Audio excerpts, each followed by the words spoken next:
آج ہماری ساری صلاحیتیں دنیا پہ لگ رہی ہیں، موت سے پہلے کی زندگی پہ لگ رہی ہیں۔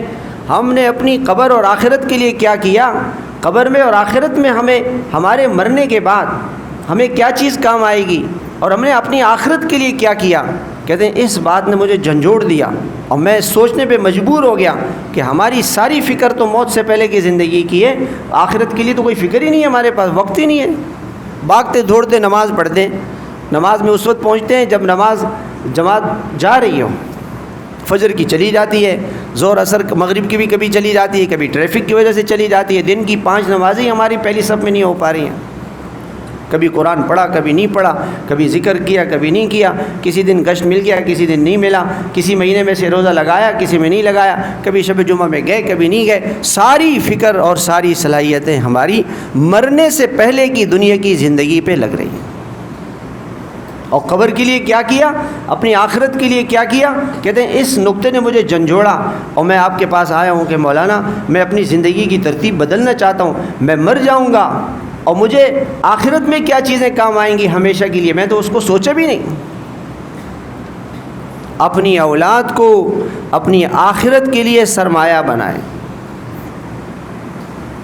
ہماری اولاد ہماری آخرت کے لیے سرمایہ بنائیں۔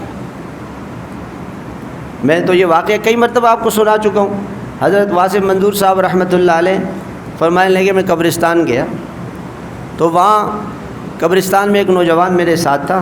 میں نے کہا چلو بھئی آپ کے والد کی قبر پہ بھی فاتحہ پڑھ لیتے۔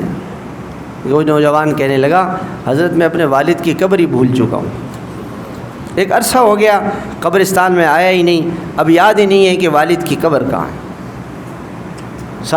ساری زندگی حلال حرام جائز ناجائز صحیح غلط جھوٹ سچ بیوی بچوں کے لیے بول بول کے ان کی وجہ سے نمازیں چھوڑی، ان کی وجہ سے ذکر چھوڑا، تلاوت چھوڑی، اور وہ مرنے کے بعد اب قبر پر کبھی آتے بھی نہیں۔ وہ دعا کیا کریں گے؟ بے نمازی اولاد ماں باپ کے لیے کیا دعا کریں؟ بھائی میں اس تجربے پر پہنچا ہوں کہ نماز پڑھ کر قرآن پڑھ کر انسان دعا کرتا ہے۔ یہ میرا تجربہ ہے، آپ کا بھی ہوگا، اور کوئی تو وقت ہمارے پاس ہے نہیں دعا کا، بہت مشکل سے نماز کے بعد قرآن کے بعد۔